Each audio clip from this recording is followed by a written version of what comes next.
This one is the definition of a shank. Yeah. The guy that did this to this putter should be put in jail, I think. Right? I mean, like, do not pass go, do not collect $200 straight to jail. That's the toughest part.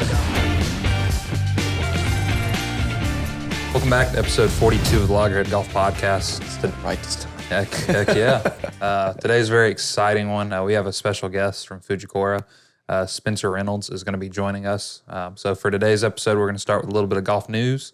We're going to cut into our interview with Spencer from Fujikura about the new Velocore Plus shaft and just Fujikura in general. And then we'll hop back in, give us some thoughts, and then finish with show and tell. Yeah, sounds like it should be fun. Yeah, good episode here. So obviously one of the biggest things to happen in golf, in a while is Anthony Kim's official return, because it's been rumored that probably once every 2 years there's always been that trickling rumor. There's an AK sighting somewhere. Yep. It starts to spark the interest, right? Has he been seen playing golf since 2012? Apparently, I heard that he's been the winning a rumors lot are of money he's a on stick. like side bet games. Yeah. Like local Depends on money who you're games. playing. Yeah. I'm sure he's kicking it a nickel with people he's rubbing elbows with. Oh, yeah. Yeah. Now, I'd heard it's been rumored he was going to play at LIV Saudi, but is it official now? It's They've official, officially announced it. Yeah, Okay. next week, right? Yeah. I think it'll be interesting because they did not sign him. They're allowing him to play in the event. So it is not a guaranteed you're on LIV contract. Yeah, he's not joining a team, right? He's playing as an individual with like a special exemption. Essentially, is what they're giving him, right? Mm-hmm. Yeah, I think that's a good way to test the waters for him. Yeah, I think it's a make or break moment because they always said Anthony Kim was like the next Tiger-ish player. In my opinion, he was kind of like Ricky Fowler. Before Ricky Fowler, he was kind of this mysterious he did like a white belt and big belt belt buckles, big belt buckles. Yeah. It was fun to watch back then. The guy that made those belt buckles was in Palm Desert when I worked out there. Nice. Like Mark's Golf, I think, is what it was. I think the interesting thing is for most people that don't know, do you know why he took the hiatus from golf? Was the tendon injury, right? In his thumb. Yeah. Okay. There's a speculation he had an insurance policy. Correct. Yeah. Could be like 10 million or something like that. No one $1 million really knows. a year payout somewhere in there. And it could have ran out, and now he's got some free money guaranteed. LIV. You never know. Obviously, the time's right for him to get back into golf, right? And that's what he's decided. Yeah. Some guaranteed money. I don't know. I've always kind of felt like I think everyone, especially because of how abrupt his removal or his how he left the game in the PGA Tour, I think everyone always kind of looked at him with a little bit of rose-tinted glasses, if I'm being honest. Yeah. Yeah. I don't think AK was as good as what he Was blown up to be. He had the Tiger cosign. What did he do? Win 3 times? I think he's got 3 wins on tour. 3 wins. Yeah. But yeah, the what could have been just disappeared. It's a big what Definitely if, hyped right? up the You know what I legend. mean? It's a big what if. I think for AK, the biggest thing that helped out his persona was how well he played at the Ryder Cup at Valhalla. Mm-hmm. And then because he left not too long after that, right? So the last memory golf fans had of him was him just stomping all over Sergio Garcia in that singles match and kind of rallying the U.S. to a win. And we just always thought he's the greatest thing since sliced bread because of that. You know? Does he hurt himself? I mean, hey, if he comes back and wins, then hey, adds to the lore. Oh, for sure. I mean, I hope he plays well in Saudi. I mean, it would Never wish be bad on him. Yeah, it would be cool to see him play well and compete. Well, that's why I like to use the Ricky Fowler comparison because obviously Fowler didn't have a great, tremendous start to his playing career, but he was really popular amongst fans. I think it was because he was like a character on tour, right? Yeah. And I think that's why AK... He had some personality, and I think that was a personality, definite and Ricky played to the fans, signing a ton of autographs, being that guy. Well, I think that's why even though AK hasn't been in golf, what's it been, 10 years? At least 10. Yeah. So, but since 2012. everybody still talks about him once a year. Like we just said, that random sighting, and then golf gets exciting again. So it'll be curious to, see how he actually plays this week. I don't think he's going to play bad based on the swing videos they've actually showed, but I don't know if it'll be stellar like, what we're seeing out of Bryson right now. I mean, he hasn't played competitively for a long time. It'll be hard to really shoot low scores and compete in a competitive round, but I hope he plays well. And honestly, I hope he...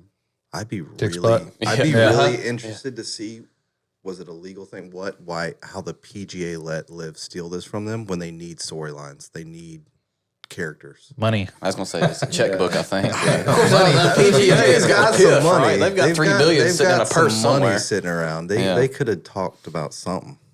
Well, What do you guys think about Charlie? I feel bad for the kid. Yeah. Yeah, I'm going to come at it from a parent standpoint. You know, the young man's 15 years old. Yeah. He's a good player. He's proven himself to be a good player. He's under the magnifying scope because of his dad. Absolutely. Yeah, You know, his and name that's definitely- not fair to him. No. You know, it's his home. It's it's a hometown event for him. Good opportunity for him to get the experience and growth factor in his own game. But the kid's 15 years old playing from 70, probably 73 plus 100 yards. You know, I mean, yeah, he hits it a long way, but you know that experience is extremely valuable. Let's reference to what are we referring to? Charlie Wood's trying to qualify for a PGA Tour, PGA Tour event. He played in a pre-qualifier, Yeah, right? and more important to me than the yardage, the course conditions, you know, being that age. But I mean, he's prepared for this being Tiger's son. But the fan distractions, you know, was uncalled for. You put anyone in that place. Yeah. Mentally, it's hard to focus on a golf round. I mean, if somebody's trying to steal Especially something out of my a golf bag, I'm probably 15-year-old. going to make a 12 on a par 4 too. You know, Yeah, I mean, you have Spieth yelling at people for jiggling change. This is that was agreed. pre-qualifier. I mean, all of us have played. Well, some of us have played in pre-qualifiers before, and never. Well, I'm nobody, so never once has anybody tried to like come up to me and get an autograph for me You're during a somebody to me, pre-qualifier. Daryl. You're somebody to me. I appreciate that. you're special there. Yeah, I mean, it was just like almost a circus following him, right? He had like 50, 60 fans following around, people trying to get souvenirs from him out of his bag and during the round, trying to get autographs. And this one story was that a grandmother had pulled her granddaughter out of school so that she could get her to meet Charlie, like introduce her to Charlie. Yeah. Trying to set her granddaughter up with a even date, I Tiger- guess. I don't know. Where is it? The guy's Are trying you to play doing right arranged golf. marriages still? What the heck? I can't say it. But even the great Tiger Woods, you know, when he got that exemption, when he was like 16, I mean, he went 72, like 75 or something like that, missed the cut, and he's arguably one of the greatest players of all time. And now he's got Charlie, who's never claimed anything. He's Tiger Woods' son, you know, going out there and.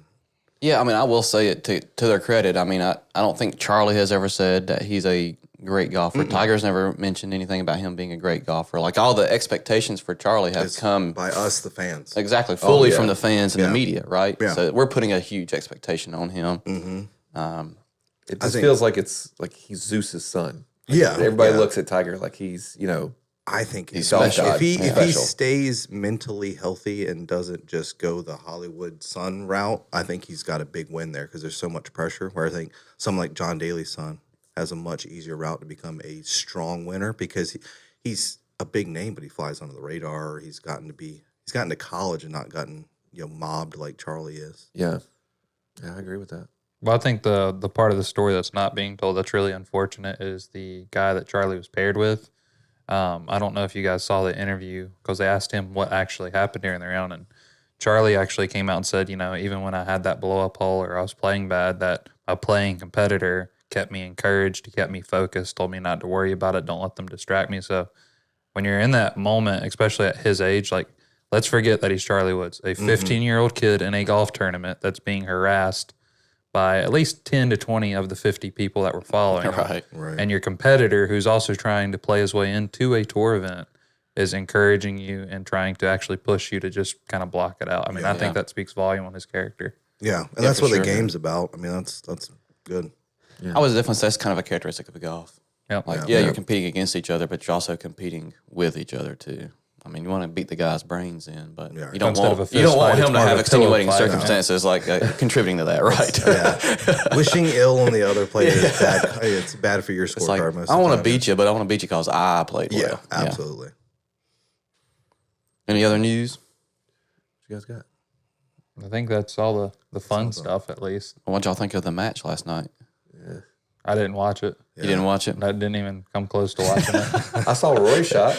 Yeah, on the Roy, last I hole. think Roy enjoyed it, right? He played pretty well. He won I just basically saw, I all think the it was like, skins except for two. yeah, I think I Lexi got saw two a skins. clip of Hanma hitting a hybrid out of the bunker. They're doing It's the one club hole. 4 maybe? I don't know. I saw Hamad like take some fans one iron from 1995 and hit it on the driving range. Yeah. I mean, I literally, that's the only two golf shots I saw. I was so busy last night. I did think it was interesting. I didn't get to watch much of it, but with the night golf, and I didn't actually think of this. This was just kind of an interesting take. They were struggling with their yardages. Right.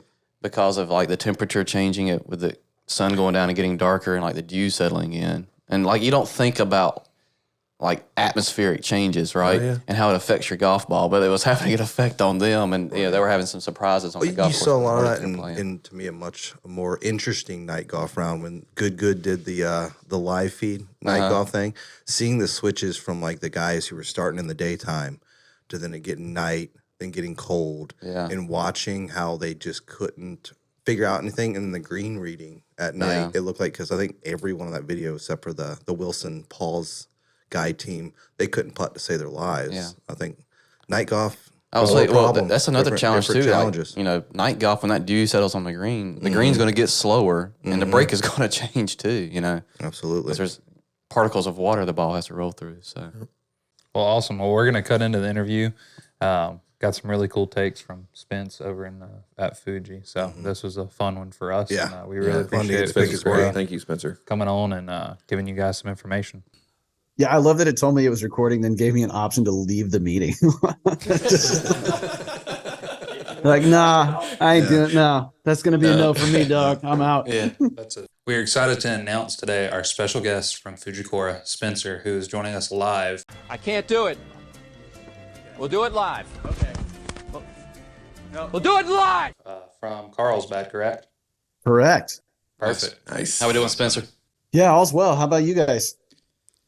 Rainy. Very It's a rainy. rainy day here in Today in sucks. Wilmington. But Yeah, well, we don't get too many of those in California, except the last 3 weeks. It's been raining pretty much every week, so it's Armageddon out here. But that other than means that, Big we're good. Bear's popping right now. That's right. Lots of snow up north. That's good. So one of the biggest questions that we want to kind of lead into is why the name Ventus? When you guys came out with this series of shafts, obviously when you hear the name Fujikura, the first thing that comes to mind is speeder. That's Sure. kind of Yeah. the legacy that's been built upon. So when you guys created this new family, what made you guys kind of deviate from creating a new variation of speeder with the Velocore technology and actually go to this Ventus name? Yeah, I mean, there's a few reasons we did it. Partially is Speeder has been a Japan product for a long time that we've carried in the U.S. and Fujikura is definitely a Japan company, and this is our branch in the United States. And you're 100% spot on that Speeder has a great legacy and a great brand history within our company. But we were kind of ready to venture out a little bit and try something new, and a lot of that came from anytime we talk about doing a new brand of products. So whether that's Atmos, Ventus, Axiom, whatever that is, when we come up with a new brand, it's usually backed by a new technology. And when we feel like we have a new technology that sort of warrants the birth of a new product line, then that's really when we have that conversation. So when you talk about a product like Ventus and you mentioned Velocore technology, that was a big advancement in us on a technological front. And so we just felt like it deserved its own kind of time in the sun, its own name, its own brand to go with it. And that's kind of how Ventus was really born versus just doing a speeder product that had that tech in it. We wanted it to be its own thing and kind of stand up on its own. And here we are 6 years later and still going strong. So hindsight's 2020. Everybody looks like a genius when you look in the rearview mirror, but we're happy with the decision. Obviously it came out great for us, but that's really where the ideation comes from. And, I can even kind of give you guys some insight as to how we come up, with new products as well. We run a really small team here in the U.S. We only have about 24 employees, and that includes everybody from engineering, sales, marketing, shipping, kind of the whole thing. So we run a small team here.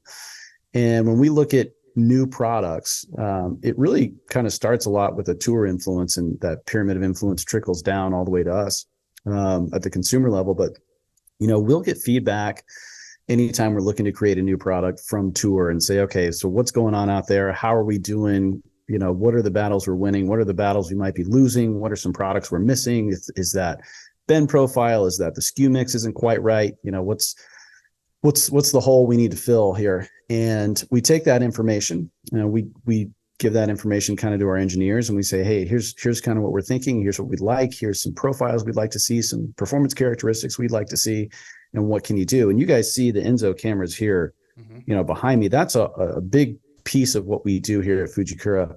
It's a 10 camera motion capture system, and we just have, better part of a decade worth of player data. And what that motion capture system shows us is exactly how a golf shaft behaves during the golf swing. So how it bends, deflects, twists, droops. And we see that on a microscopic level. We slow that down to a few thousand frames per second and look exactly what a shaft does. And so armed with that data, when the tour team comes to us and says, hey, here's what we'd like, we can go to that database and say, here's some products we've created, here's some things we've tested, here's some things we know work. And what ends up happening on our end is we have a faster way to prototype product. So instead of just the pure trial and error method, we have a lot of data and a lot of science behind it. And we can marry up those requests with prototypes that really make sense and vet out. Then we'll take them, produce them, test them again. And 9 times out of 10, we see the performance metrics that we're looking for. So after we have a product, then it kind of comes a conversation that you guys started this podcast with, is how do we brand it? How do we want to sell it? What do we want to call it? What color do we want to paint it? What's an easy story to describe to fitters and customers, and how do we explain the technology in a player driven way? So that's really how we start. And then that conversation goes all the way up to how we brand something, which is how you come up with a name like Ventus and a technology like Velocore. But that's kind of the full process, start to finish. That's very cool. Can you explain a little bit about the Velocore technology that is specific to Ventus, and with the new generation, the Velocore Plus, and the differences there?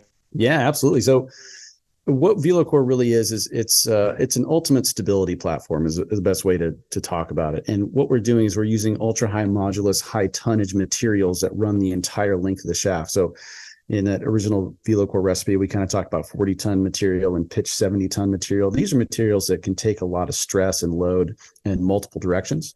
So it makes for a very sturdy platform.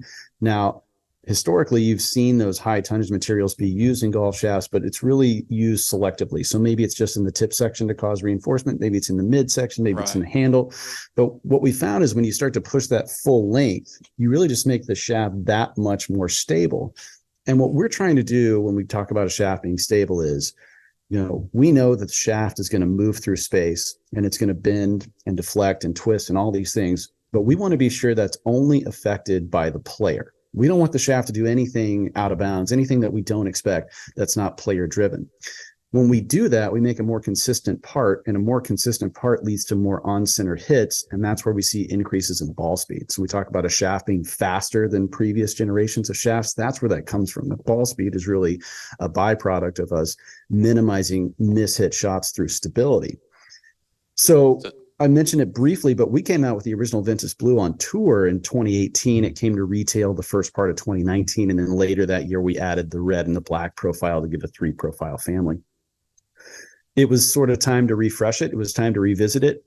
Graphite composite technology changes a lot. Materials change a lot. Innovation happens a lot very quickly. So 6 years is a lot of time with data from Enzo, with player testing, with product testing. And we kind of learned a few tricks that we wanted to improve upon the original with. And that's where Velocore Plus really comes from. We take the key ingredients that made Velocore so popular and so successful and such a high performance part.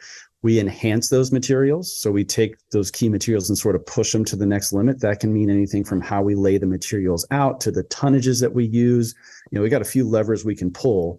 And then additionally, we added a third material to the bias core of the shaft to really improve feel to go along with performance. So one thing we're really adamant about Fujikura is we can make a technologically very sound shaft on paper. And it can do all these things we need it to do, but at the end of the day, we need it to feel good for players to really adopt it and sort of take hold of it. So the biggest change between Velocore and Velocore Plus is we are changing those materials a bit, enhancing the way that we do layouts, kind of sharpening the way we design the shaft, and then we're adding a third material to the mix. Hence the plus, we are adding another material to it. And then what we saw in testing was the same thing I spoke to you guys about. When we increase stability that much more, we increase ball speed. And as a result, what we're left with is a product that has a similar bend profile, same launch and spin characteristics as the original Blue, but we've cranked up the ball speed and we've cranked up the consistency a little bit. So from a fitting perspective, it fits right in line with our We have the Ventus TR parts, which are a little bit stiffer, a little bit lower launching, lower spinning. This sort of takes the place of the original, so these two can live side by side along with TR, and we end up with a really strong family of products that fits a whole lot of people, which is great. And Very nice. If I could ask a quick question, not a sidetrack, you were, when explaining the stability aspect of the Ventus product and basically how you don't want the shaft to be the effect the player would be. Yeah. Just as long-term builder, I hear this argument a lot. Maybe you could weigh in on it. Sure. Does changing the spining of the shaft, the orientation, or some might even call it, puring the shaft, does that have any effects, ill effects, or otherwise on your Ventus product? For us, I will say that there is a place for puring and spining, in that if the consistency of the product that you're building is not 100% congruent throughout every piece that you're building, there's some benefit to it. On our end, we want to make sure that that's not really a necessity when you're building our product. We've taken our products, we've run them through a spining machine, and the sticker comes out in the same place every time, which is exactly what we want. We always defer to the builder. I mean, in our case, what we can do is we can build the most consistent part possible, the most concentric part possible. So we want that shaft to be able to be thrown in, built without that extra step. Some builders prefer it, some customers prefer it, and that's totally fine. But yeah, what we see is we want to make product that is consistent enough that that's not really a necessary step. It's more just at the behest of the fitter or the customer. Yeah, and I will vouch for your product. Building a ton, especially of your upper level product, your stickers are pretty much dead on. They're right. That's good to hear. As they should That's what be. we like to hear.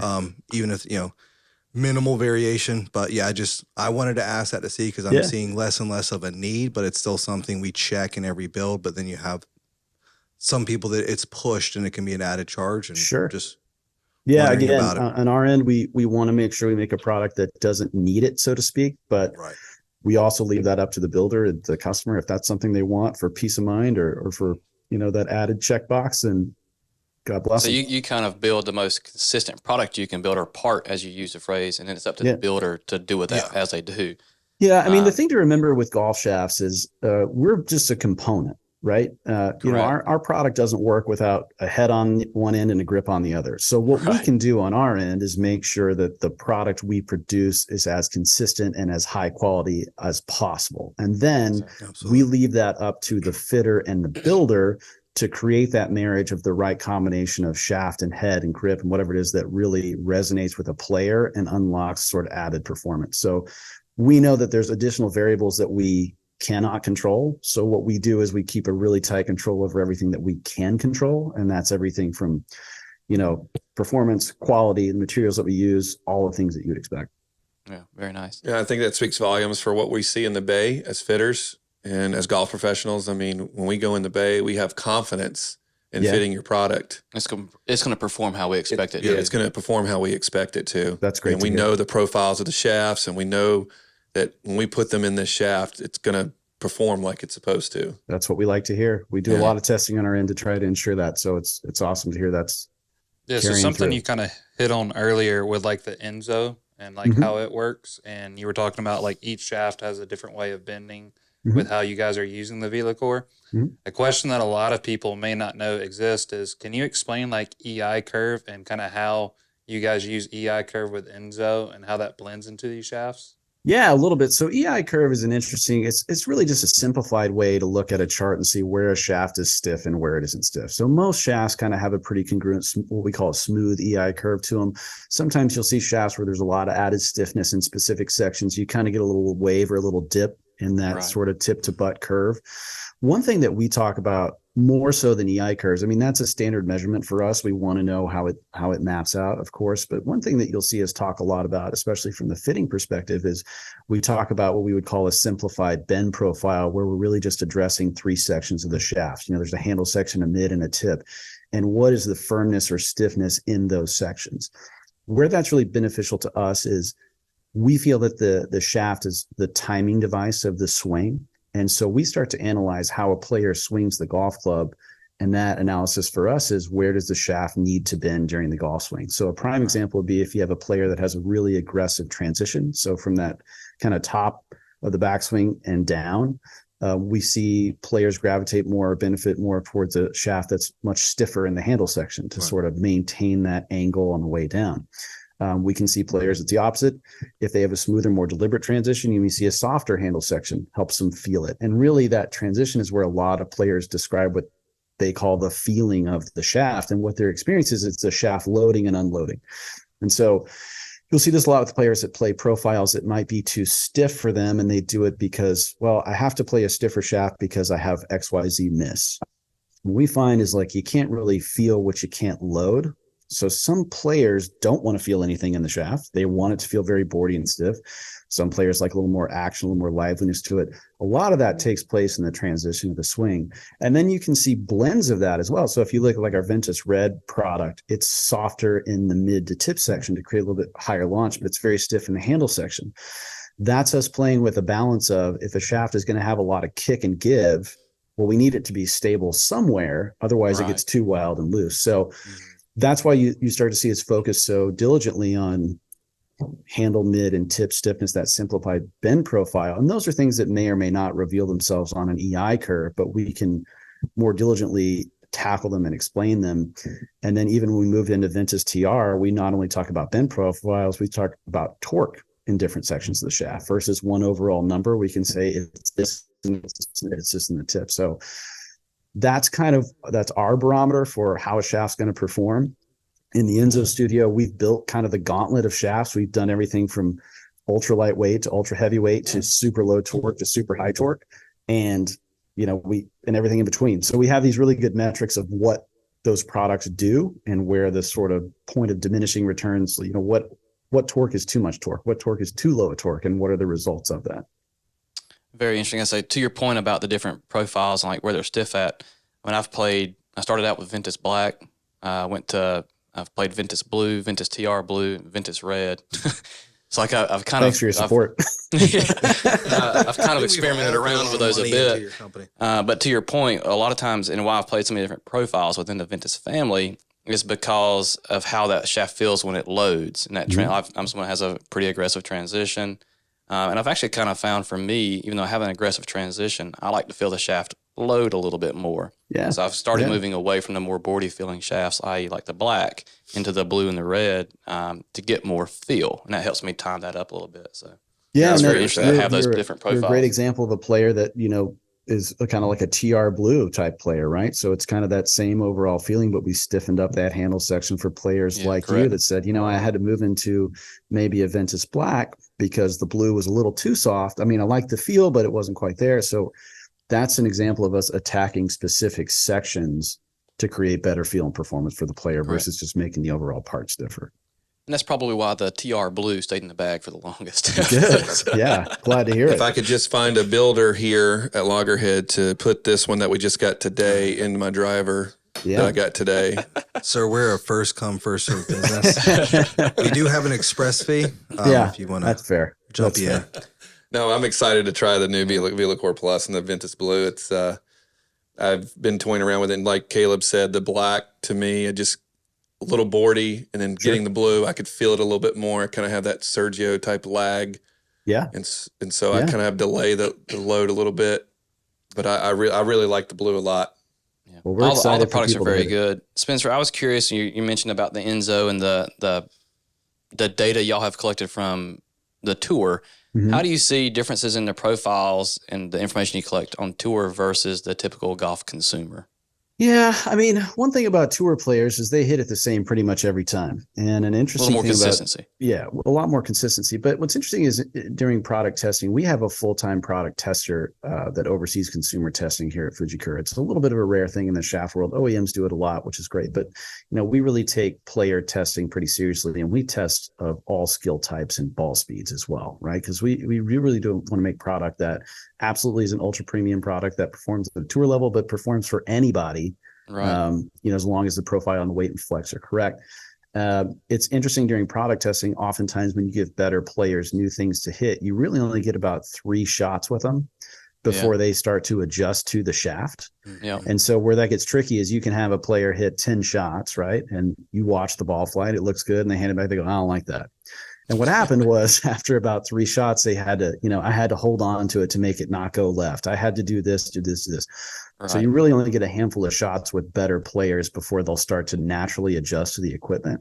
Yeah, we see that in fittings as well. Yeah, for sure. And then the same thing as fitting, you get the ramp up method. And what we'll see sometimes with better players is they'll hit one shot to get a sense of it, a second shot to confirm it, and a third shot, they'll usually go after it a little bit more. Yeah, they try something new. Yeah. And if it gets wayward after they go after it, you'll see the ball speed drop back down because they go from kind of freely swinging it to trying to control it.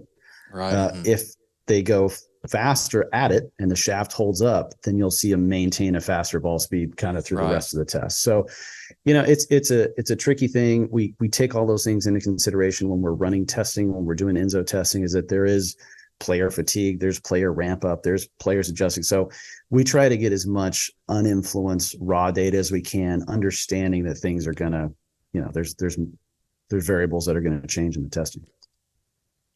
Perfect. Yeah, very interesting. So speaking of Velocore, obviously there was a iron shaft that happened to pop up within the last year that we've had a lot of success with, called Axiom. That's right.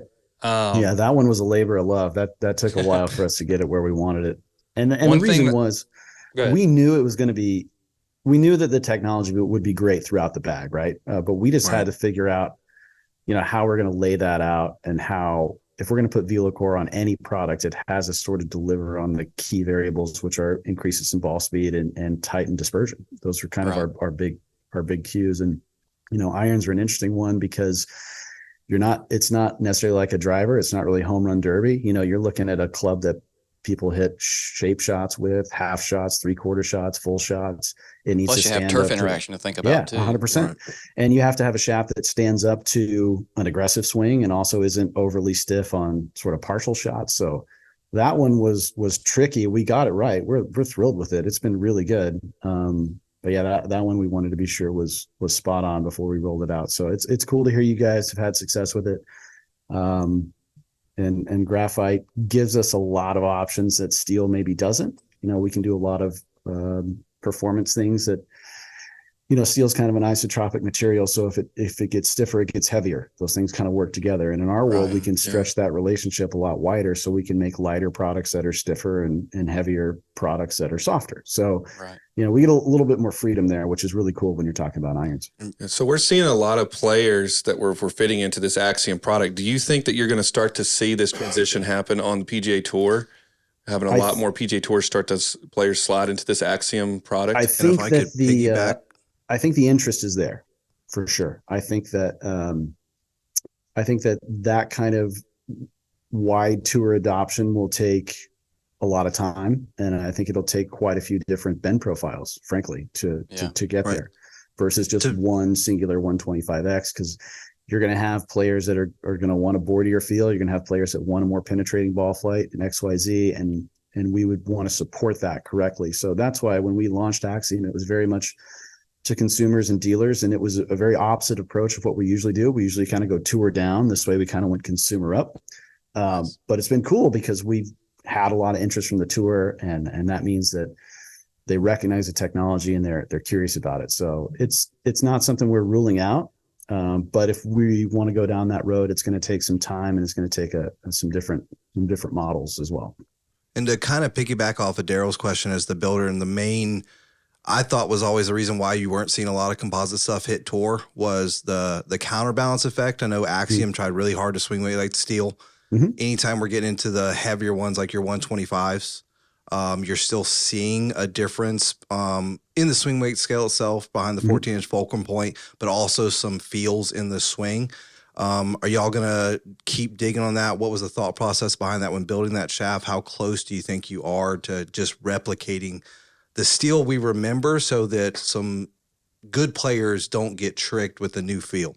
Yeah, when you talk about graphite iron shafts, there's two or three ways you can do it. One way is just a 2-iron blank, where you're talking about you tip trim and butt trim, go through the whole set. You can do individual links and individual designs. What you would do, like that's kind of the way steel does, right? You have a 2-through pitching wedge designated shaft. And then what we did with Axiom is sort of a hybrid of the two. So you have 3 parallel sections, and that was to get more constant weight throughout the set.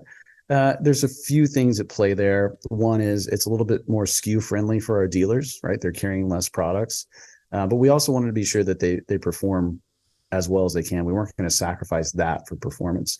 But to your question, do we push that envelope and start to move more into taper tip and individual designs and things like that? Yeah, there's definitely a place for that. And that solves a lot of those issues as well. So this is kind of iteration 1. We're psyched with where it's going. And immediately after it launched, we started discussing changes we want to make. And that's kind of what we do with every product. So we're always innovating and moving stuff forward. So we take each little piece and we get a little bit better each time. And that's something we're not going to step back on. No, great Very job. nice. Yeah. I mean, I really like the long, mid, short 370. It gives a lot of work for the builders to play with, a lot of stuff. Good. So great job. Glad to hear that. That's awesome. Hey, You got thanks. it, guys. Hey, that was like 30 minutes on the button. Oh, yeah. We Miles was yelling at us in the background. I felt, you were getting the giving us a wrap it up timer. sign off camera. It was weren't you? flashing red lights at us and everything. Yeah. I love it. I love it. Well, I appreciate the time. Thank you guys for letting us do it, and we'll be in touch. If there's anything else you need, let us know. Awesome. We enjoyed it, Spencer. Yep. Miles. I didn't hear the chop. Well, we appreciate Spencer filling us in on the new Velocore Plus and all the Fujikura technology and how they make their shafts, and Enzo's proprietary. That camera system just super cool. That was like one of the cool things Yeah. to hear from how they almost can formulate a new shaft before they even put something into testing. Well, and them talking about, or Spencer talking about their design process and how they kind of work through that. A couple of, I thought, interesting points through that is that how when they want to design a new product, typically that design process starts with basically a problem to solve on the PGA Tour, right? There's a need for a certain profile of shaft or a bend or something that a player on the tour wants, and they start working with Enzo and creating a new profile. Yeah. And then that process kind of trickulates down into the consumer lineup, right? So that was interesting to hear that.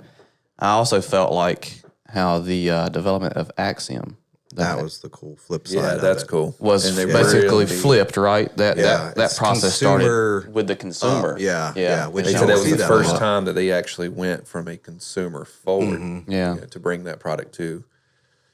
Which I think market, I so. think golf's money should be there. That's I mean, your no, customer. That's everything. that's That's who's who's spending spending the the most money. That's who's buying the tickets to the pro events. I mean, And they took their time with it. They said it took over 2 years in development before they brought that product to right.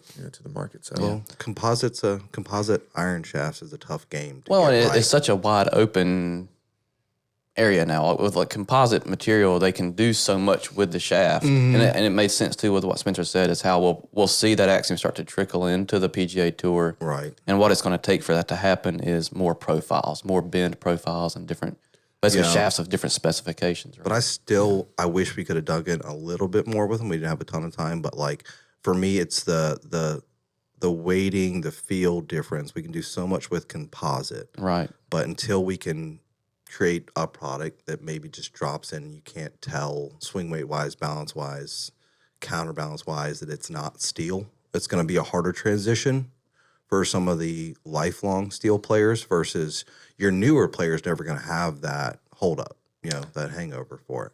Yeah, I think some of that too comes back to the head manufacturer, like the iron head manufacturers as well. I mean, to make it easier on the build side, heavy heads are great, but when you have something like, something that's heavily counterbalanced, like we've talked, I think, prior with your build. Oh, yeah. When, because of the fulcrum point of the scale and stuff like that, you already have a heavy head, let's make it heavier. But like if you're searching for D4, but translating that from a X100 steel, like that's D4, and then you put it on a counterbalance shaft and it's C9, and you still want to go to D4, you're going past that.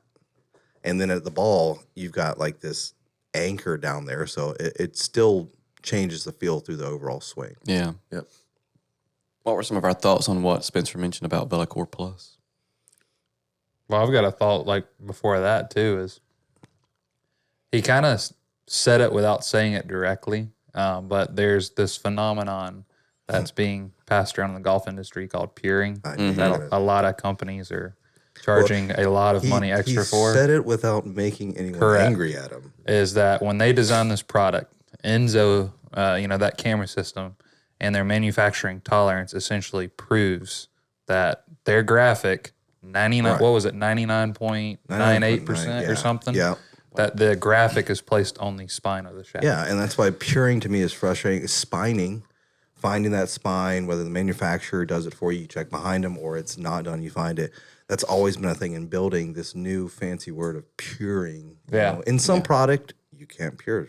LA Golf is one that said, "Hey, we independently verified that you do not need to do this." Well, I mean, he even mentioned it too that their job as a company is to provide the best part The possible. most stable Right. part Right. possible. And I mean, they are a shaft company. That's the only part they focus on is that part, the shaft. Yeah. They still have to have, he even said you have to still pair it with a club head and a grip. Yeah, and he said the builder is an important part of Right. this process. But if I'm if I'm a consumer and I'm going to pay $350 for a driver shaft, and my logo's got to stare at me cockeyed, I'm looking at them saying, "How good was your product?" Yeah. You know. So I hope they can get it right. Well, I Yeah. think that's where we're at with like this whole YouTube golf thing. Is everybody does so much research now on YouTube? Is they've had these marketing ideas pounded in their head versus like Max Homa is inside the top 200 in the world is the only player on tour that has anything pured, and the top 200 in the world. So if you've got the It's best, a 1 out of 200. correct, and that's because guess what? It doesn't matter. You know. Well, they did a lot of research with it back in the day with the robot testing and stuff like that, and it was a dispersion, both left, right, and your distance dispersion, somewhere like 3.5 to 4 yards of That variability. could be a lot, but That now could that be was a also, lot. 1990, yeah. I was Yeah, that was also back 30 in the years day ago. before. Before technology is That's where when the it's shafts today. weren't as good or as So consistent. I think it Hard was ridges in 'em. nice of Spencer to kind of bring that up to talk about like how the shaft's made, because it's really important when you're investing $115 in an Axiom or $350 into a Ventus to know that you're actually getting a quality product, not just a product with an expensive price tag, which brought us into the Velocore Plus. Right. And not just in the puring spine stuff, the quality of their stuff. I've seen it through all the builds is how close the CPMs are together and stuff like that. You're not starting with something that's like going all over and you're having to make a lot of adjustments. You know, you have a married package, 4 through gap wedge when It's you got to ordered be it. a builder's dream. If, dude. you have a product that's easier to work with, Yes. You smile a little more when you get the good parts in. And for our listeners, this is why we tend to gravitate towards Fuji shafts. Yeah. And so they make a really good product. Yeah. More specifically toward the new Velocore Plus. And kind of what I'm interested in with it and what Spencer alluded to was that through that product, obviously they're calling it Plus because they've added some additional Technology technology there, right? New material. material. But part of the side effect of that is they are touting an improvement in feel. So that's what I'm looking forward to, right? And I already thought the Velocore, the original Ventus, felt pretty damn good, right? It's a good feeling shaft. So I want to see how that feel is going to be translated to the new product. So what I'm looking forward to is testing that new shaft and seeing how it feels. Just having a improved feel usually means a new feel. So Right. some customers What is that change gonna be? Or non-Velocore, it's like it was a non-starter, might find themselves in the Plus series because of a different feel that Right. they like.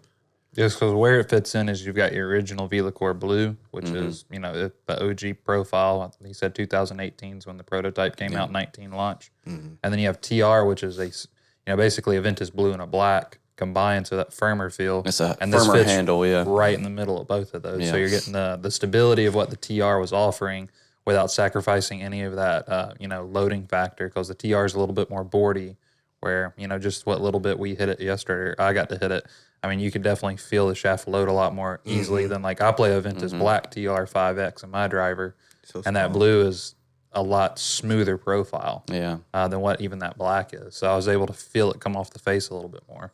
I was going to say, and obviously too, the implication with them introducing the new Ventus Blue Velocore Plus is that they'll eventually introduce There's going to be other A red colors. and a black. a right? red and a It's black, gotta- right? it's To finish that gotta be lineup coming, out, but right? I think So- what I'm most excited about is they have a 50X in this package. As Same. me and you have both been like really light driver Yeah, so- shafts in the last 6 months, I'm excited to be able to get some Velocore technology. Yeah, so not even on that. we've both already commented up. We want that 5X in the blue. I want to test it so bad. What's even cooler is on the lower end of the spectrum, they have a R2 in the 50 series. Right, they've expanded the lineup a little bit as well. They're going from 50, I think it's 54 grams in R2 to 96 gram with the 9X. And then they've got some TXs sprinkled in there. So instead of just coming out with 5 or 6 weights across, you know, they literally came out with every shaft for your woods package. Yeah. Well, I got to hit it yesterday in my new QI10, and the smoothness of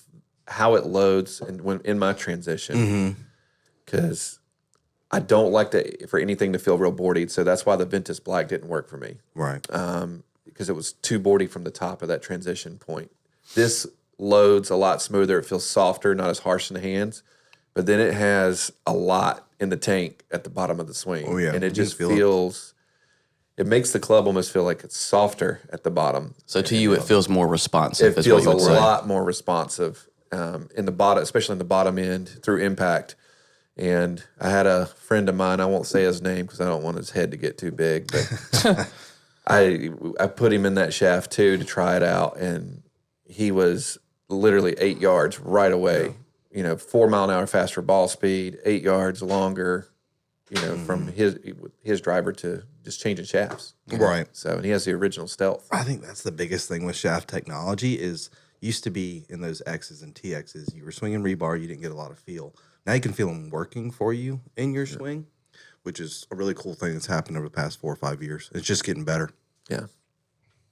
Yeah, I was going to say, as these companies continue to use the really high-performing composites, we can have feel, but with a lot of stability, which is what we didn't have. No, you get the best 5 of years both ago, worlds even, now. Yeah. Yeah. Or I guess I should say 6 years ago, before the first Velocore came out. But I'm going to make an early call here. I think it'll be the number one wood shaft in terms of fairway wood on tour, bar none. yeah, you think so? Right. On tour? Yeah, and I think from a selling standpoint, as soon as they get the red out to retail, if that's going to happen, which they probably will, I think that'll kind of trickle into consumers. Cause I've pretty much played the same 3-wood shaft setup. I mean, I think with most players, when they find a 3-wood setup that works, they don't change. Yeah. You know it. And I've played pretty much the same shaft profile since I've played golf. And just the 25, 30 golf balls I hit yesterday with that. Plus, I can still feel like it's really rigid down there, but it's going to sound really weird. It just comes off like a firecracker. Yeah. Like it feels like the face is whipping through, even though we can see with our cameras in the teaching bay, it's not moving. Right. But it feels like it's giving me just a little extra oomph. A little extra pop. That's what I could feel. It felt like a whip crack down the bottom. So it was nice. So, like, I'm really excited. I currently play the original Ventus Blue 7X in my 3-wood. And now, so I'm looking forward to see how that 7X feels in a 3-wood. The new one feels in a 3-wood. Yeah, the 7 and my 5-wood. And it's different because your attack, you know, the way that you attack the golf ball is completely different than the way I load it. Not that I'm necessarily looking for an upgrade in the 3-wood, but if it is an upgrade, you know, I'm I'll curious You've to see already, how you've it already reacts for bought you. like all of Fujikura's I've got a pretty full fitting package yeah. at home. So You single-handedly kept them in business over the last year. So. why not add to it, right? Exactly. Yeah. Collect So a lot all of cool set. stuff from Spencer and from Fujikura. We want to jump into show and tell now. Yeah, and I Yeah. think what'll be cooler too is, we're actually going to have a full review of the Yeah, we're going to Velocore have some more Plus. info coming out about the So, Velocore. be sure to tune in for that. We're going to try to get that out this week as well. DJ, it's been a little while since you've been on. Mm-hmm. So we have a selection of images, some golf related stuff. We're going to rank them. We've got birdie, par, bogey. I'll say par is it's okay. Lukewarm. Birdie is it's cool. Bogey is it's maybe cool but not your thing. And then flush and shank are those special one-offs. Like it's either the greatest thing ever or the worst thing ever. Sounds All right? good. This one might be in one of those categories. Come on. I can tell you the left one looks better than the right. Well, this is the same putter. I'm, know, I'm but at the definitely same, hoping like, that's the after. If, Yeah. if this is the after, Yeah, that's really not that's done tough. very well.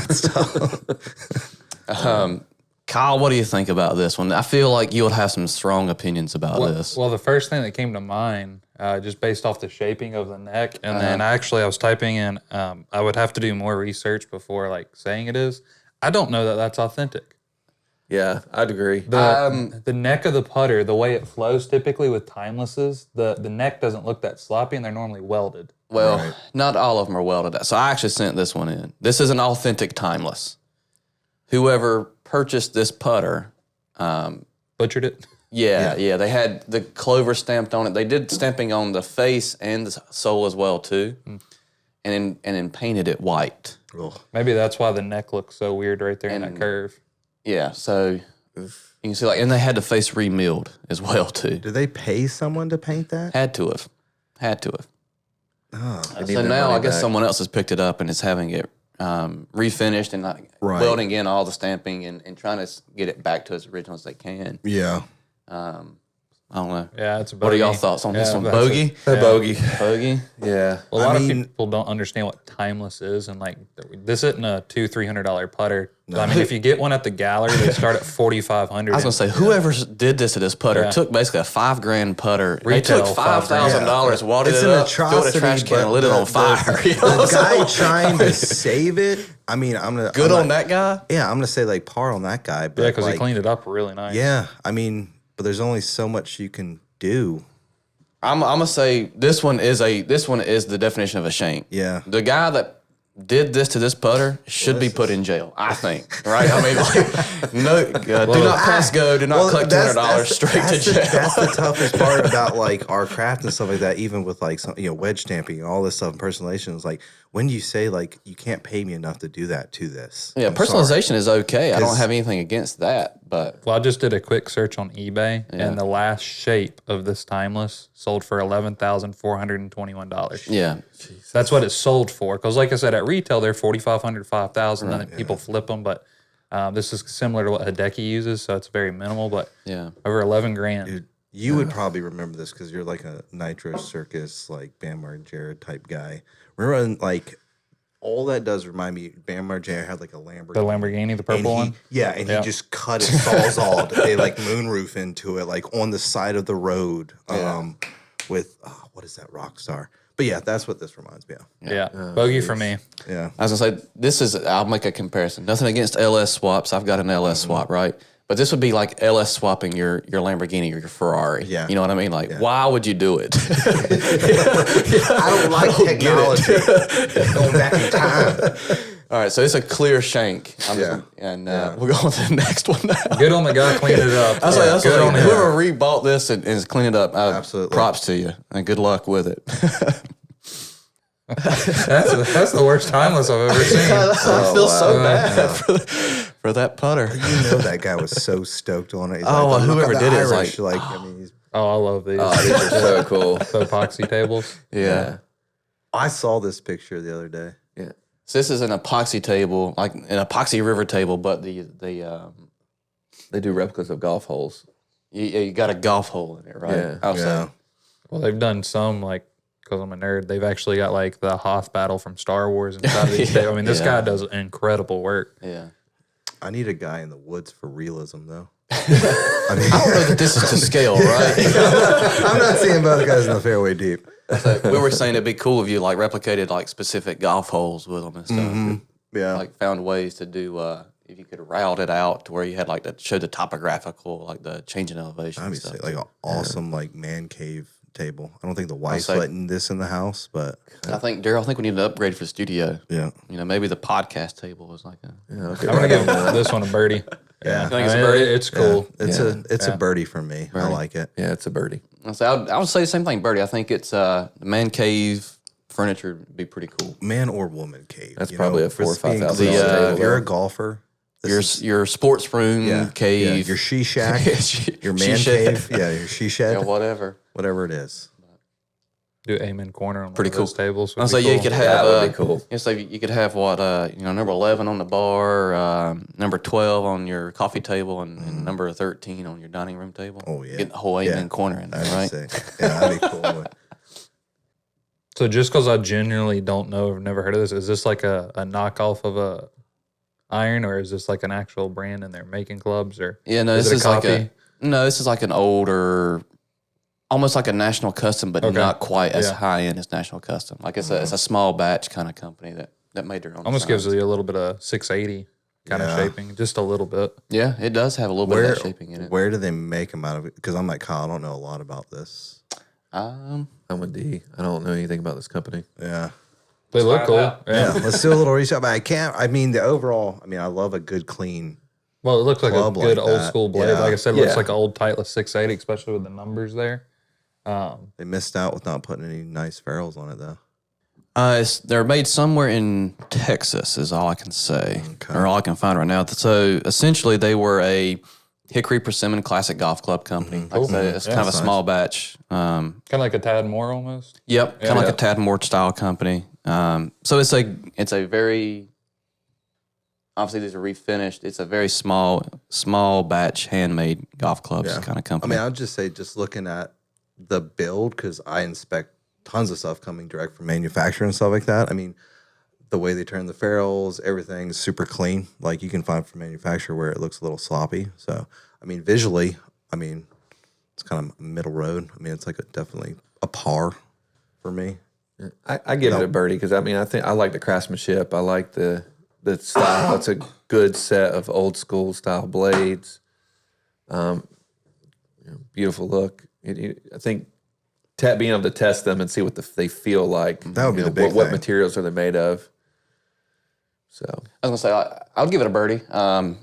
It's a very clean, classic iron set, refinished. Honestly, I think their logo is pretty cool. Yeah. You know what I mean? Well, it's not too busy. Yeah, exactly. It's that old school script. So it just has that kind of that look. I think they're pretty cool. I didn't realize that I've got a Wood Brothers golf club at home. I've got one of these. One of their persimmon drivers is called the Corker. I like it. Yeah. And it's one of the it's a fiberglass shaft. Right.